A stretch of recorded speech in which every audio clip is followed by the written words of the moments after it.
Well, welcome everybody. Tell your friends about this lectureship this week with Dr. Doug Priest. This is a wonderful opportunity to engage with one of the leading minds of missiological minds of the Stone Campbell tradition. When I was a kid growing up in Indianapolis, CMF was really starting to come into its own in the 1960s in making commitments to world mission and new enterprises. And a number of families located in Indianapolis, most of them from the Pacific Northwest, who were on their way to Ethiopia in particular. And Doug Priest's family, this is junior, there's a senior, Doug Priest Sr., and Doug's mom, Marge, who are Oregonians. They relocated for a time in Aurora, Illinois. CMF moved from Aurora eventually to Indianapolis. But the Priests were among what I consider the pioneer families of CMF in the 1960s. Doug and Marge Priest built a house in Kiramu, Ethiopia, way out on the western frontier of Ethiopia, which still stands today. I've slept in that house. It's in a beautiful location, and of course Kiramu is still one of the mission stations of CMF today. But that was a formative time for the ministry of Christian Missionary Fellowship, which actually dates back to, I think, 1948, 49. Emmanuel and Milligan have had a love affair with Christian Missionary Fellowship ever since it was founded. Well, actually, CMF is older than Emmanuel.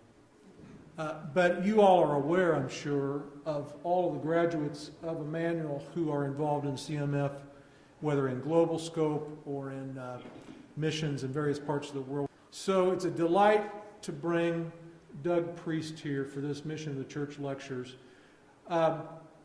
I got to have a voice in the selection of this person this year, and we often have outsiders for this lectureship, which is great because we need to hear from outsiders, but this is a guy who comes from within our tradition and is at the helm of one of the leading, if not the leading, mission organizations of Christian churches and churches of Christ. Doug is a Oregonian by birth. He went to Northwest Christian College and the University of Oregon, and later on got his PhD from the School of World Mission at Fuller Seminary. He and Robin, who is with him this week, and our guests in the Thompson Center, they were missionaries in Kenya, and they were pioneering missionaries for CMF in Tanzania, and then later on Doug became the Asia coordinator for CMF in Singapore, where they lived for a time. But he has been the executive director of CMF now since 1995, so they are residents, long time now, of the holy city of Indianapolis, Indiana. So let's pray together, and then we'll welcome Doug Priest for our lectureship. Gracious God, you are constantly calling the church to become what it has yet to become. You are constantly calling us to a mission which is greater than our capacity, but a mission to which we are committed. We give you thanks for Christian Missionary Fellowship. We think of the wonderful legacy of this organization, the wonderful personnel connected with it over so many years. Thank you for Doug and Marge Priest, and for Doug Jr. and Robin. Thank you for all the missionaries on the field, all the global scopers, all those who are serving around the world to give testimony to the power of the gospel of Jesus Christ, which knows no cultural or racial boundaries. Thank you, O God, for Doug, and we pray your blessing on him as he brings us these lectures over the next few days. In Jesus' name we pray. Amen.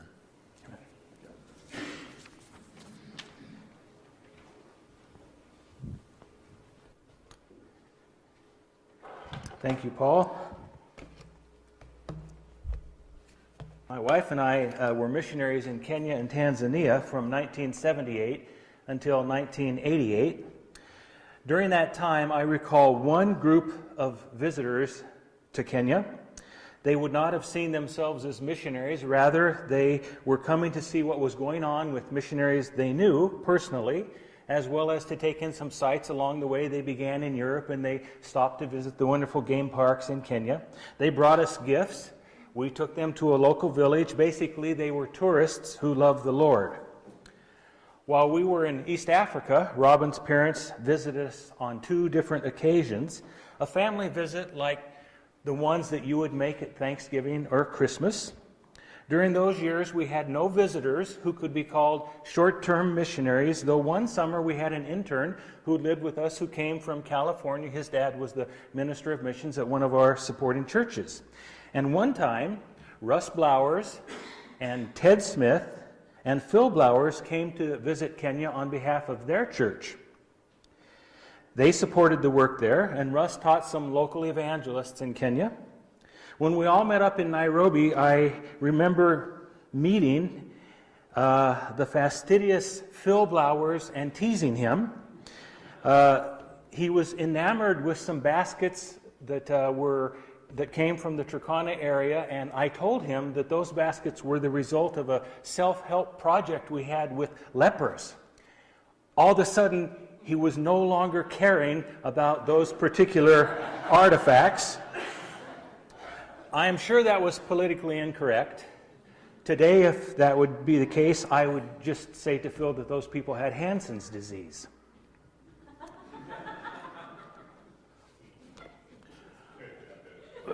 Thank you.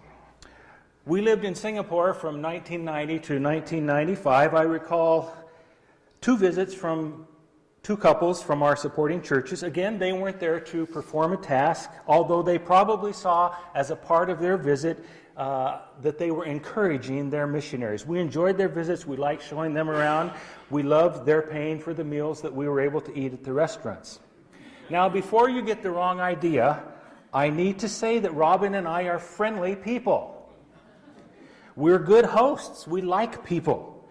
Perhaps because East Africa and Singapore were so far away, the cost to come and assist us was just beyond the means of many people.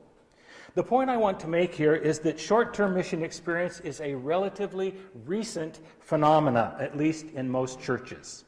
True, there have been some missions with decades of history of using short-term missions as their strategy. Youth with a Mission and Operation Mobilization with their mercy ships are some of the most well-known examples. In 1967, some in the missionary community were ready to consider short-term work as laudable or useful, but not really as missions. So really, the entire short-term mission movement is really only about 30 years old. I'm honored to be able to be here at Emmanuel Christian Seminary for these lectures. I was here about 25 years ago to participate in this same lectureship. Back then, I spoke on contextualization, using as my database the Maasai tribe's practice of sacrifice. While that subject may have been a sleeper for many, the faculty, staff, students, and guests were kind enough not to engage in any somnambulism. As you know, our subject for the next several days is short-term missions. Today I'll be speaking about what's with short-term missions. Tomorrow we'll examine current research on short-term missions, and then Thursday we'll focus on how to make short-term missions better. When Dr. Blowers asked me to speak on this subject and I agreed, I set about reading and rereading books on this subject. I found that the earlier books on short-term missions were pretty much all promotional and anecdotal on the one hand, and critical of short-term missions on the other. But about a decade ago, there came into being a new literature that dealt with short-term missions from an academic or research perspective. This was because the phenomena had been around for a while, several decades, and now scholars were examining the subject. So today, we'll focus on the positives and the negatives of short-term missions. Tomorrow, we'll look at what this research has shown, leading up into our final talk on Thursday, when we'll provide guidelines for those going on short-term trips, and perhaps even more importantly, in a setting like Emmanuel, those who will likely be leading short-term trips. Let me make one more introductory comment. I view this lectureship as practical rather than academic or theoretical.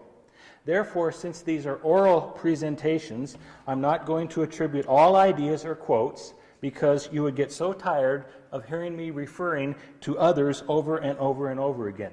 I do have a complete bibliography available here that lists the references cited that any of you can have if you're interested in knowing these or want to get into more detail about this.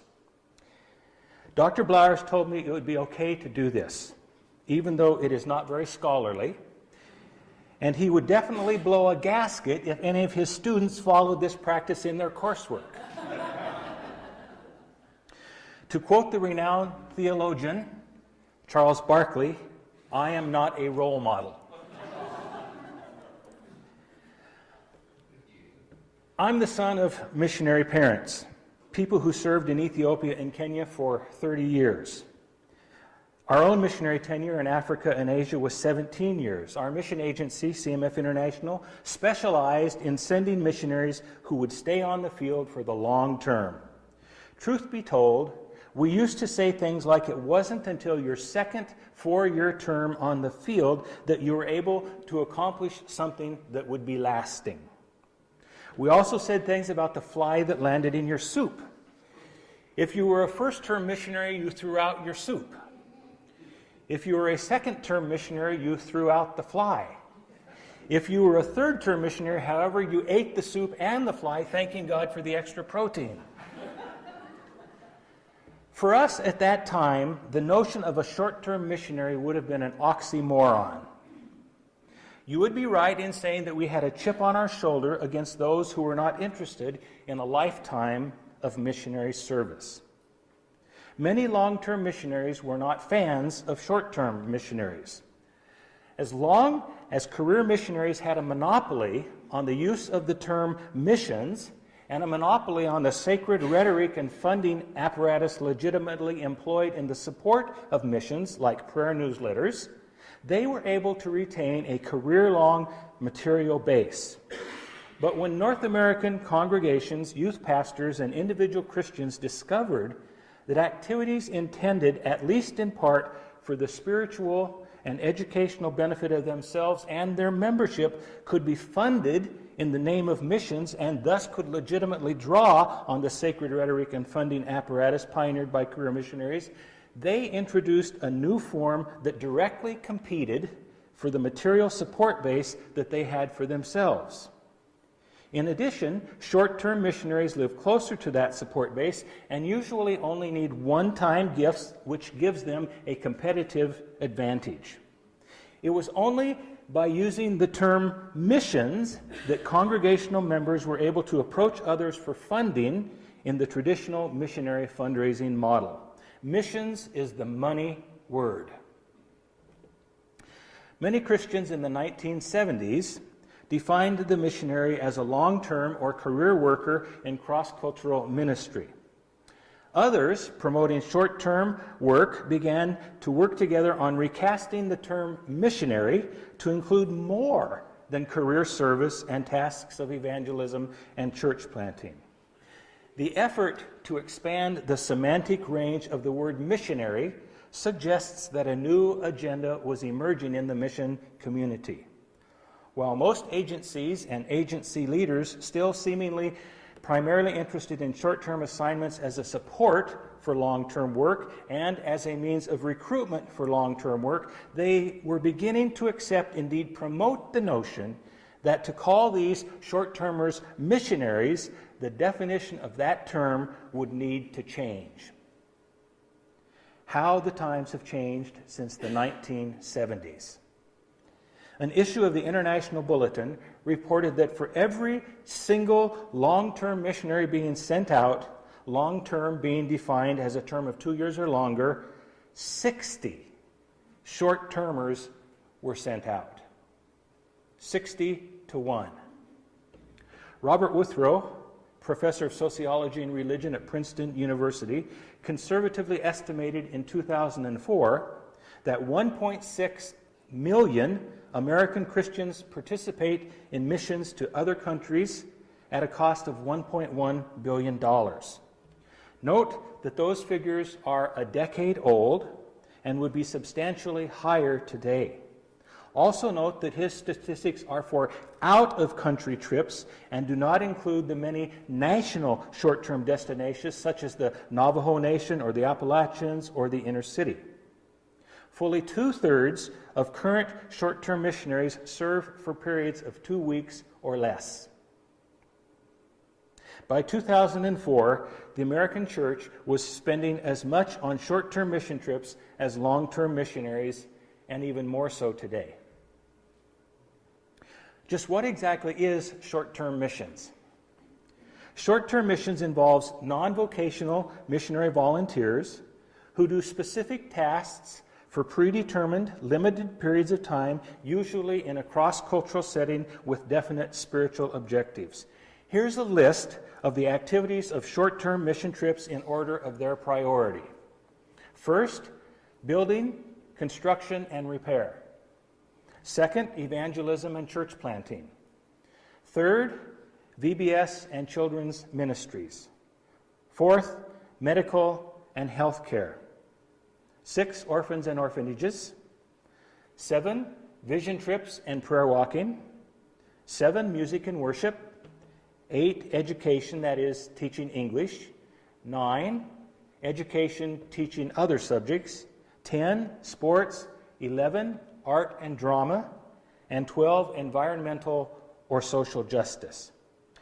I didn't list research as one of the activities for a short-term mission trip, though that would constitute an important category for mission types like myself, or ministers of missions or missions committee members, and nor is encouraging your missionary one of the items on the list, though many claim that as a reason for going on a short-term mission trip. So the categories then of short-term mission trips could be expressed as preaching and teaching, service projects, spiritual pilgrimages, long-term missionary care, exploratory trips to determine whether to make a long-term commitment to missions, and 6, learning experiences. We could also add partnership or vision trips for potential donors, which is one of the things that I do when I lead short-term mission trips.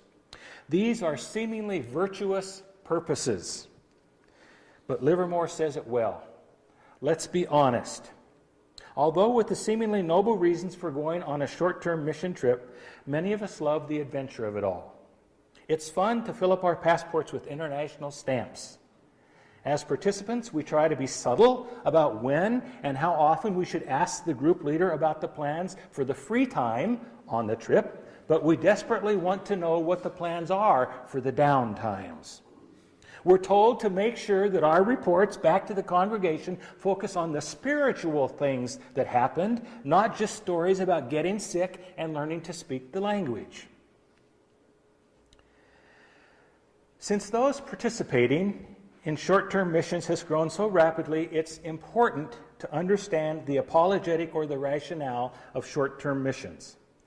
Advocates of short-term missions often look to Scripture to demonstrate the biblical models for short-term missions, a course that I don't imagine is taught at Emmanuel Christian Seminary. The CEO and founder of a short-term sending agency says, short-term missions is the only worldwide strategy that exists to comply with the doctrine of the priesthood of all believers, God using everyday people to fulfill his mission. He and his fellow ministers point to more than 30 proof text passages, which is their words, by the way, not my words, for short-term missions, which span from the heavenly visitors that come to Abraham in the heat of the day, Nehemiah and the short-term construction trip, Jesus and the Samaritan woman at the well. This leader is confident that short-term missions has a theological foundation that must not be ignored. Others have linked short-term missions to a strategy regularly employed by Jesus and Paul. For example, one missionary writes, "The disciples had watched Jesus sacrifice, serve, love, teach, and heal. They watched the Son of Man deal with popularity and opposition. It was time to send them out on their own short-term trip to copy the ministry they had experienced." Barnes wrote over 20 years ago that the changes in our day are forcing a redefinition of our concept of a missionary. No longer is the mission field viewed as the province of an elite few. Increasingly, ordinary lay people are finding that they can be empowered to contribute to the missions enterprise with their time and talent. So what can we say about the many positive aspects and results of short-term missions? I quote, "Experience and research shows that short-term missions participants are more likely than other church members to pray consistently with real understanding and vision for world missions, to donate time for financial resources to missions, to become actively involved in local community outreach, to become actively involved in the local church and its ministry, to consider becoming long-term missionaries either now or in the future, and to consider evangelism a high priority in their own lives. Besides doing practical good, short-term missions are believed to transform participants, especially younger ones, by fostering increased cultural sensitivity, spiritual depth, and greater commitment to the cause of world missions. Congregations also appreciate the opportunity for more direct contact with missions. Even those who are cautious about short-term missions see potential, if done right, for them to support the development of local leaders and healthy church-to-church sister relationships across culture. Short-term missions has two primary purposes: ministry and mobilization. The trips usually reflect some part of balance between legitimate service on the field and life change among the participants. The mobilization is getting people from congregations to become more excited in their faith, more dutiful in their obedience, and better stewardships of the gifts God has entrusted to them. Churches have learned that in many ways, short-term mission trips can bless not only those who participate, but the other members of the congregation who are influenced positively by those who go. It wasn't until the 1970s that high school students began pursuing opportunities for international travel, while missionary agencies and congregations began to extend the initiatives of short-term mission work to this younger set. To move teenagers into the orbit of short-term mission provided a reason to bring a far more conscious appeal toward the personal and formative dimensions to the center of short-term mission language and practice. A few years ago, I took 4 ministers to Nairobi, Kenya to see the work there that we have in the urban slums. These ministers were from larger churches. Later, I was invited to the megachurch pastors conference in Florida to share a couple of minutes about that ministry. I decided to show a short video and then let a couple of the ministers share for a minute or two about their experience in this slum. These guys made the point that their churches have become involved in child sponsorship in that program in Nairobi, and contrary to what some would think, contributions to their church budget had all gone up, in spite of the fact that so many of their people were sponsoring children without the funds going through the church budget. All agreed that when the church looks beyond itself in terms of service and giving, the church grew qualitatively. One of those churches is in central Illinois, and the missions committee chair told me that that trip had totally changed the paradigm of their church. It is not hyperbole to say that short-term mission trips are a way for us to join the long legacy of God's people in making Him known in all the world. Well, if one side of the coin refers to the positive impacts of short-term missions, the flip side points to just the opposite. If we're going to thoroughly talk about short-term missions, we must consider the negatives as well as the positives. We shouldn't be surprised at the negative comments. Some of them are obvious and true, as we will see. But when you attempt to change the paradigm from long-term missions to short-term missions, there are some vested interests who cry foul. Those vested interests include long-term missionaries, as we have alluded to earlier, and the missiological community who have based their teaching and curriculum on preparing people for long-term service. We had our first furlough in 1983. We'd been in Kenya with the Maasai people for 4.5 years. We were visiting a supporting church in Wichita, Kansas for their annual missions rally, and they had a nationally known singer there named Scott Wesley Brown perform. I know this is before many of you even knew about singers. In his testimony, he talked about the 2-week trip that he had made to Kenya and the time he spent there with the Maasai and the number of people who had become Christians during his trip. I remember turning to the minister of missions, who was a friend of mine, and saying, then why did we just spend 4 years there learning the language and culture? We might as well have never gone in the first place if you can accomplish the things he is talking about in 2 weeks. Like President Sweeney, I had spent 7 years in college, university, and seminary preparing to be a missionary, not to mention 4 years as a missionary kid. I doubt this singer had taken one course in missions, though I admit I don't know that for a fact. I saw this singer's experience as a slap in the face to who I was, to my professors who had taught me, and what I had done. That's what I mean by vested interests. Here's a quote from a church bulletin. Our congregation is sponsoring a women's-only mission trip to beautiful Guadalajara, Mexico. We'll spend the week of June 11 to 18 in Guadalajara, also known as the shopping capital of Mexico, where we will have the incredible opportunity to minister to, pray for, and teach women in a vibrant Christian community. And this isn't a rough roach in your bed kind of experience either. We'll be housed in nice, clean motel rooms, eat lots of salsa, and have plenty of time to shop. Our hope is to take at least 15 women, including teenage daughters, on this Mexico ministry outreach. We trust that God will expand our hearts for Him as He expands our ministry to the women of Guadalajara. If you're remotely interested in this adventure, or if you're just in the mood for Mexico after this winter weather, call for more details about this fantastic outreach opportunity. Subtle, huh? Vacations with a purpose, religious tourism, and voluntourism are all names that can be linked with short-term mission trips.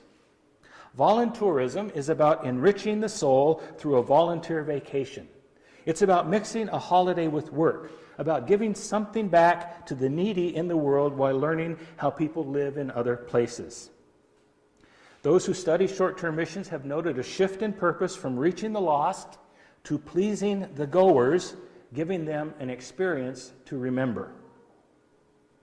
The emphasis of using short-term trips to change the life of the missionary, that is, the short-term missionary, is a drastic change from what we've historically emphasized in missions.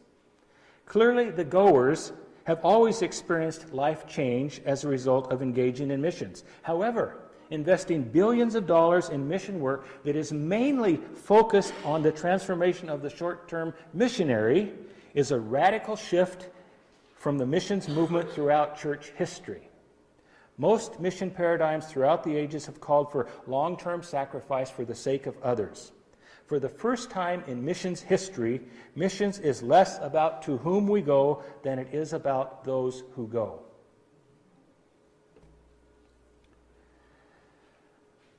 Let's face it, most who participate in short-term missions trip lack language skills and the cultural and ministerial training needed for cross-cultural work. Since they are of our Stone Campbell tribe, let me quote Donovan and Bill Weber.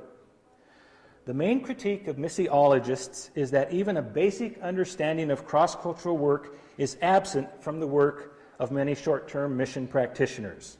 This is what priest, no relation, call the amateurization of missions, where they see everything but understand nothing, like a dog running through a museum. This critique is well-founded, as there exists a mentality within the movement that anyone who is spiritually mature and willing to travel is qualified to organize and lead a cross-cultural short-term mission trip. However, this definition of spiritual maturity rarely includes an understanding of self in relation to the other. Short-termers are often insensitive to culture and sometimes actually do harm. But the fault doesn't lie with the basic concept of short-term missions. The fault lies with inadequate training and orientation. The fault lies with insensitivity, cultural ignorance, and improper attitudes. Once I wrote an article that said, for every waking hour one will spend on a short-term mission trip in another culture, there should be 10 hours of preparation. Later in an interview, I stated that my first comment was probably over the top, and that 5 hours would be more appropriate.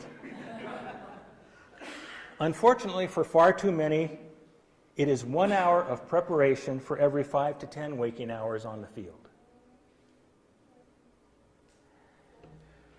There are some features of our American culture which leads to problems on short-term mission trips. We tend to believe that our way of life is normal and that the rest of the world should practice the same way of living. We have an attitude of our way is the best. There's a subtle sense in Americans that we have the right culture, and thus we need to convert others to our ways. This permeates much of our cross-cultural perspective and practice. We have a tendency to speak first and are not usually very good listeners. Many short-term mission groups want to get close to the people they have come to serve. Yet, trying to achieve predefined goals quickly, like getting 5 houses built, can trample on culture. Individual drive can become more important than respect for local elders, courtesies, or time frames. Projects can become more important than people. Is it wrong to build buildings when we go? Not necessarily. There's a place for that. But we must temper such projects with our understanding about the true needs of what we truly have to offer. We do have something to offer, but let's discover what that is through dialogue with the majority world church. We Americans are doers, and because we are so bold, we have a tendency to jump into action and take charge of a situation. Our American obsession with time and urgency leads us to want to schedule and control everything. We sometimes design our trips to accomplish specific projects, and we feel the trip is a failure if these goals are not met. So while the local people may be very interested in getting to know us and want to sit down with us for a cup of tea over an hour or so, we quickly drink the tea, say a few words, ask a polite question or two, and then pointedly look at our watch because it's time to get back to work. We tend to think that our Christian practices, such as worship, preaching, evangelistic strategies, can work regardless of the location. We assume an overseas applicability of ministry models used at home, and we can be unrealistically positive about the effectiveness of our efforts. Let me give an example. When we were missionaries in Kenya, the Jesus film had just been translated into the Maasai language. One of our missionaries got a copy and showed it to the people. Now, he lived far off the beaten track. Most of the Maasai adults in the area had not had the opportunity to go to school. They were herders of sheep and goats and cattle. Most had never been to Nairobi, the capital of Kenya, so they had never seen a movie or knew that movies existed. Phil, the missionary, hooked up the projector to his car battery, tied up a white sheet as a screen, and showed the movie. Here are some of the comments made by the Maasai at that time. Where are those people standing? They walked behind the screen to see if there were people back there. Why are those white people dressed in such funny clothes? Why are those white people speaking Maasai? Then at the conclusion of the movie, when the camera zooms in, if you've seen the movie, it zooms in on the face of Jesus with his eyes looking at you. All the Maasai quickly turned away because of their fear of the evil eye. Now, Phil was a bright guy, and he showed the movie to the same people numerous times. On about the fifth or sixth occasion of watching, the true meaning of the movie began to be understood. But it took that many times for the people to get beyond the media to the message. This is something you never hear about in the promotional literature for that movie. As a people, we're not very sophisticated about the rest of the world. We don't know the names of the presidents or the rulers of the countries we are visiting. We may not even know the capital, and the different groups of people who inhabit the country, and especially the history of the area we go to serve. The message of Ethiopia as a starving, helpless country has so permeated thinking that Ethiopian Airlines offices around the world continually field inquiries from travelers who wonder if they should bring their own meals for the international flight. Because we are some of the wealthiest people in the world, and because we are generous or guilt-laden, we tend to think of poverty as a lack of material possessions, and we want to do something about that. It should be no surprise that some of the most successful mission books at this time have titles like When Helping Hurts, Toxic Charity, and The Poor Will Be Glad. In fact, every single person going on a short-term mission trip should read the book When Helping Hurts by Corbett and Fickert, and another short book that I'll mention on Thursday. That's called A Teaser. A national said, "I'm so sick of the sympathy of Westerners who think we need more stuff. Why would that have anything to do with our happiness?" That comment represents a totally different worldview than the consumerist one into which we have been enculturated. Another criticism of short-term missions is that sometimes the local people are adversely affected, or worse yet, ignored. Short-termers may engage in activities that displace local laborers and professionals. They can encourage economic and ministerial dependency. Livermore, who leads pastors on short-term teaching trips, says this: "I am often at national conventions where short-term mission organizations are exhibiting. When I go up to talk to the ministry reps from these organizations, I ask them how the national church is involved in what they're doing. Consistently I hear, 'Oh yes, we're very committed to working with the national churches there.' We ask them if they want to be involved." Did you catch that? We ask them if they want to be involved. Maybe we should start by asking if we should be involved at all, and if so, how? What might it look like if nationals helped us open our eyes to the real needs? Not only is it colonialist to invite nationals' inputs at the back end of planning, but we often end up doing irrelevant and costly work. Local ownership means more than inviting participation or asking for input. It means letting the local churches actually direct and share what we do in our cross-cultural efforts. They ask us if we want to be involved with them rather than vice versa. The goal of missions has traditionally been understood through the use of such phrases as finishing the task, winning the loss, or fulfilling the commission. If that's the case, then it would follow that missionaries should be about that purpose. The statistics show, of course, otherwise. The majority of missionaries in the world today are not going to the areas of the world in most need of the gospel. Most missionaries today go to places in the world where there is already a church in place, while very few go to places where there is no church. Short-term missions is no exception. Short-term mission trips often do not go to places nor work among people that need long-term workers. The vast majority of short-term mission teams go to regions of the world which already have numerically strong churches, rather than to regions where the church is absent or numerically weak. What distinguishes the senders from the receivers is less a spiritual divide than a socioeconomic divide. Short-term missions as a movement is predominantly organized around Christian travelers going from highly resourced countries to countries and destinations with less resources. Now, I'm not suggesting that we take all of our short-term mission trips to places like Afghanistan or Morocco, but simply to highlight and clarify the actual nature of short-term mission activity. Short-term mission is a form of collaborative partnership in witness and service with Christians who are already there locally.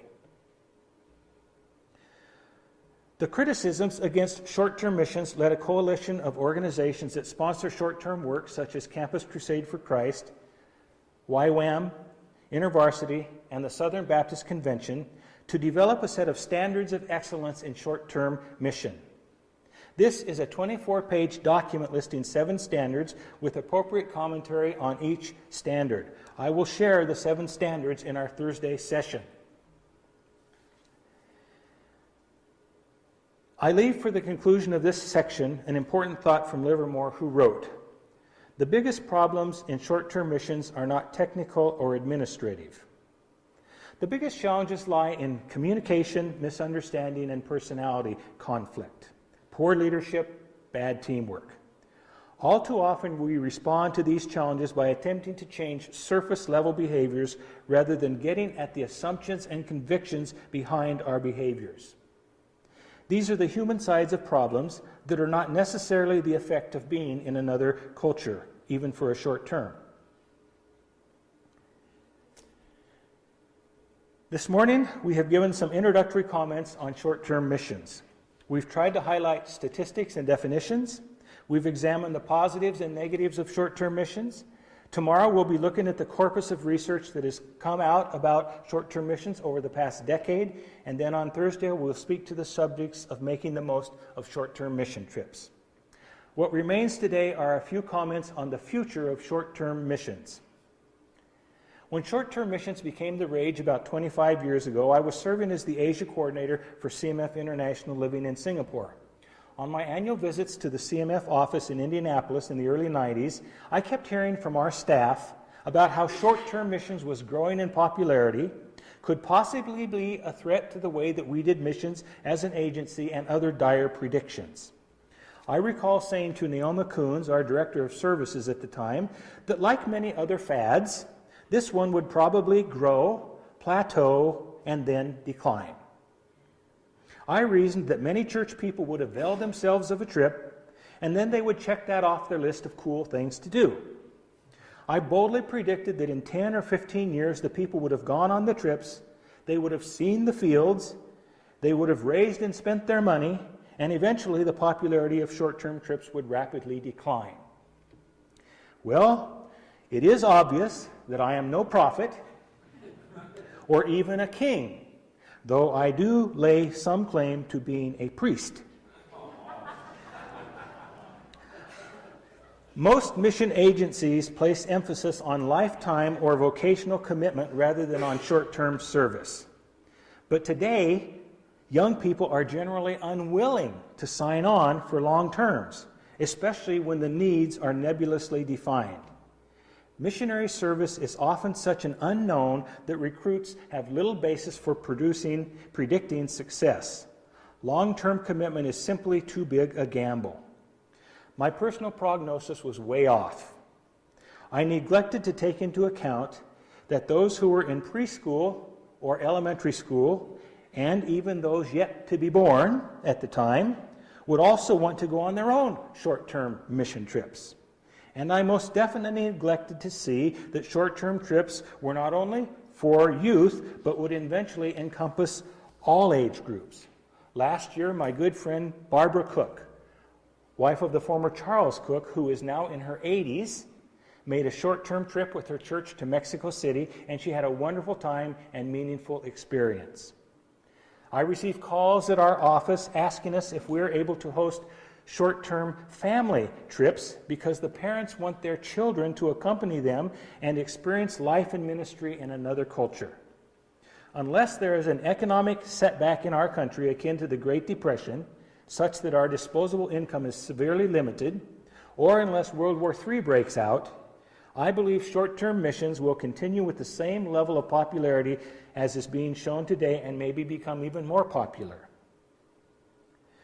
Those going on short-term trips need to engage in activities that will advance Jesus' kingdom. They need to enable the missionary to do ministry that would be otherwise impossible or very difficult without help. Short-term experiences for missionaries need to be appropriate to their skill and training. They need to develop a clearer picture of the challenges and opportunities that are involved in evangelizing the world.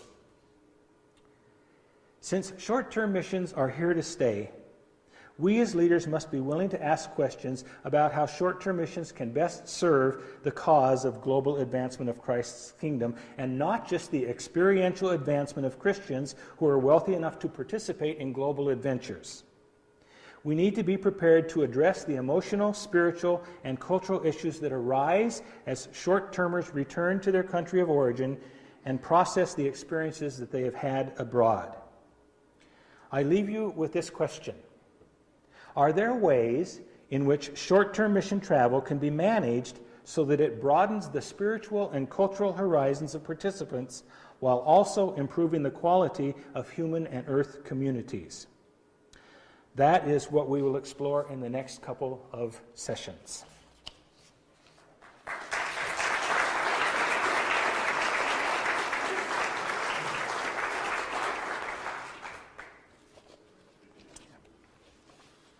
Thank you, everybody. We have about 10 minutes for questions. So Doug has already stimulated, I think, a lot of important insights. And I suspect that a lot of people in this room have been on short-term mission trips. So anybody got any questions? Because Paul would love to answer them. No, I got a few. Hi, thank you for your presentation, Doug. I wonder if any research has been done to get a response from those on the ground who receive these short-term missionaries. I wonder how they respond. What their response is after the short-term missionaries have left. Let me repeat the question. Dr. Alolia asked whether there's been any research done on the reception of short-term missions from indigenous peoples in the countries that are being visited. Yes, there has been, and I have that as a section of tomorrow's talk. Tomorrow's talk is all about the research that's been done in the last 10 years on short-term missions, including some statistics about how much of that research has been based upon those who receive the short-termers as opposed to those who go on short-termers. The question's a very appropriate one, as you'll hear tomorrow. Well, this may be also addressed tomorrow, but I wonder how much short-term missions spurs support of long-term missions. The question is, do short-term missions have a positive effect in spurring commitment to long-term missions? Yes, I do also cover that tomorrow because that is something that has been researched out. And I guess just as a hint, the question would be result in increased giving from the church, which sent people on the short-term trip, or from the people who have gone on the short-term trip. So that's tomorrow. Can we come tomorrow? Your Livermore quote, would you be interested in just talking just a little bit about that and fleshing a little bit of that out? Maybe revisit the quote just briefly. At the very end? Yes. The Livermore quote. Please flesh it out.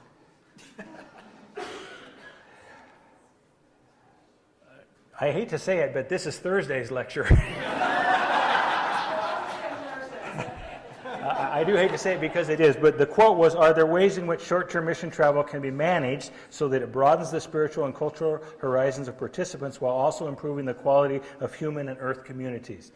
That is an important question, and that really is the subject of Thursday, which is how can we make short-term trips better?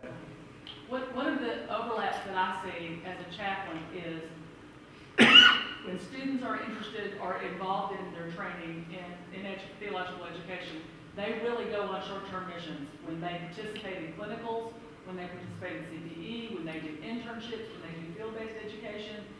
And I'm just very interested in the dynamic of the human relationship that's brief but intense. And what does that create in small groups, and then what does that create in longevity in learning? So that's something I'm really interested in hearing you talk about. So, I mean, because I think it's a human phenomenon, obviously, and it's a learning phenomenon. It's a type of pedagogy. So I'm interested in hearing you talk more about that. Maybe tomorrow at lunch. This knave over in the corner would like to ask a question. I'm interested in hearing you talk some about the practical tensions you've had to deal with leading CMF. When you've got the vested interest, seeing the need for one thing, and then seeing the reality of short-term missions rising. I presume you've had to talk some long-term missionaries off the ledge. The question is what kind of experience you've had staving off the momentum of short-term missions and protecting the interests of long-term missions as supported by Christian Missionary Fellowship. Oh, let me just give you an anecdote. I think it was in the second year that I was general director, so about 1996 or 1997. One of our missionaries couples who lived in Turkana, northern Kenya, where it's very remote, came back to the States, and I was talking about this growing interest in short-term missions. And I remember at our furlough retreat, I was saying, let's assume that there's 2 recruits who go to a church missions committee asking for support. The missions committee will be asking, will you be able to host short-term trips from our church? Now, it really doesn't matter where each of the recruits are going in the field. What matters is whether they will be able to host short-term mission trips from their church. And I said, if you can answer yes to that, there's a good chance that you will be able to get support from that church. If you answer no, there's a good chance you will not be able to get support from that church. And this missionary woman, now remember, they lived really remote. Very little food that they had on hand, and so catering to short-termers took a lot of time. And she broke down into tears when I said that because of the context of where she was located. Now that woman today is in our work in Nairobi, Kenya, and 2 years ago they had 1,000 short-term mission people visit the work in Nairobi. Now they didn't host all of them, but they were there for a lot of them. And so really the answer to this is kind of contextual. Where the place is, what you're doing. Nairobi has this benefit, Kenya has this benefit of people being able to speak English. And so people can get off of the airplane, they can be down in the slums the next day and they can speak English. That's not the case in many places of the world. So they can immediately feel a bonding with people, and it's a real bonding. It's not fake, it's a real bonding with people, largely because they speak English on such a short term. One more question, Brian. It seems like there's a big dichotomy between the goals of short-term and long-term missions, like long-term missions being really primarily evangelism and church planting, and short-term missions being more material needs like houses and social causes. Is there an inherent it seemed to me that there's one's better than the other.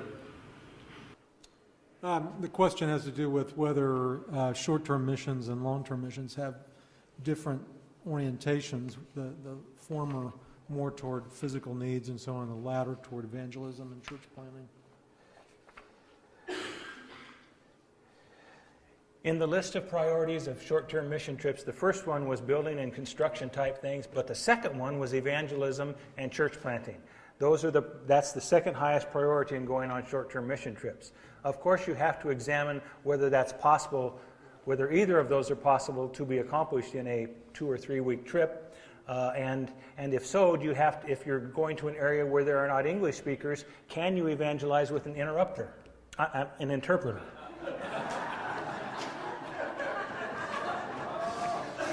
That was no Freudian slip. Well, Doug is off to a wonderful start. We look forward to having you here again tomorrow at 11. And he'll cover everything you've ever wanted to know about short-term missions tomorrow and the next day. Thank you, everybody.